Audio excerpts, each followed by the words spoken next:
ឆ្នាំទី5ឆ្នាំវកនៅក្នុងដើមខែ12ដើមខែធ្នូនឹងគឺជាឱកាសហុចឲ្យដែលខាតបង់ពីមុនមកទាំងប្រមាណអារម្មណ៍មិនសូវជាល្អប្រមាណនោះចូលដល់ដើមខែ12នឹងលាបធំលាបអណ្ដែតទឹកនឹងបានតែចូលមកដល់ដៃសម្រាប់អស់លោកអ្នកហើយលុយលាបដែលបាត់បង់ទៅទាំងប្រមាណនោះនឹងអាចបានរឿយមកវិញកើតយកឱកាសធំ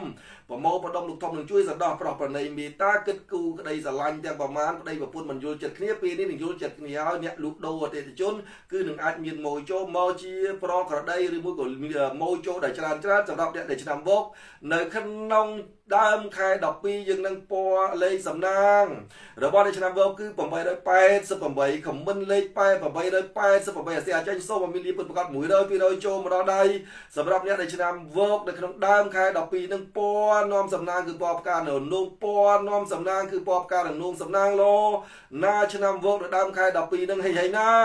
សូមអធិស្ឋានសម្រាប់លោកប្រុសលោកស្រីដែលរកមើលទិញលេខរៀងមុនក្នុងខែឆ្នាំរឿងរ៉ូស៊ី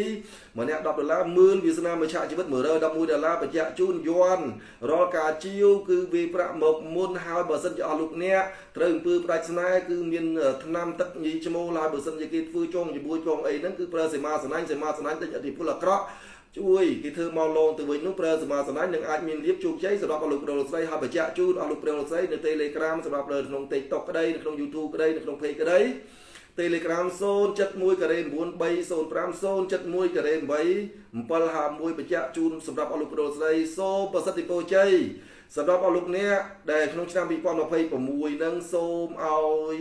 មានលៀបព្រោះឆ្នាំទាំង12ជាឆ្នាំកូនពៅក្នុងឆ្នាំ2025នឹងហើយសូមប្រសិទ្ធពរជ័យសម្រាប់ឆ្នាំអស់លោកប្រុសស្រីទាំងអស់ក្នុងឆ្នាំ2026រ៉ូស៊ីមានបានពូតាមពីសមុទ្រអាយសស្បៃភពចាស់មានប្រាក់កាយកងទូសរការលួចចេញទិញចូលចំណុចនៃសំការទៅទីកន្លែងណាមកកន្លែងណាសុកកដុកលុយមានបានសំណាងល្អណានិយាយឈ្មោះពីរដបនេះកាពះពវៀន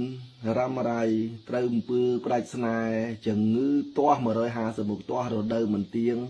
ឈឺចង្គង់ឈឺកញ្ញឈឺឆ្អឹងឈឺឆ្អែងប្រកាំងសៃប្រសាទលៀមផ្ទុលលៀមមួកក្អួតធ្លាក់ឈាមលាហើយជំងឺទាំងប្រមាណនេះ2ដបយកទៅក្លុកចូលគ្នាញ៉ាំមួយថ្ងៃ3ដងធានាគុណភាពបើកម្លាំងខ្សោយកលៀនខ្សោយផ្លូវភេទភ្នែក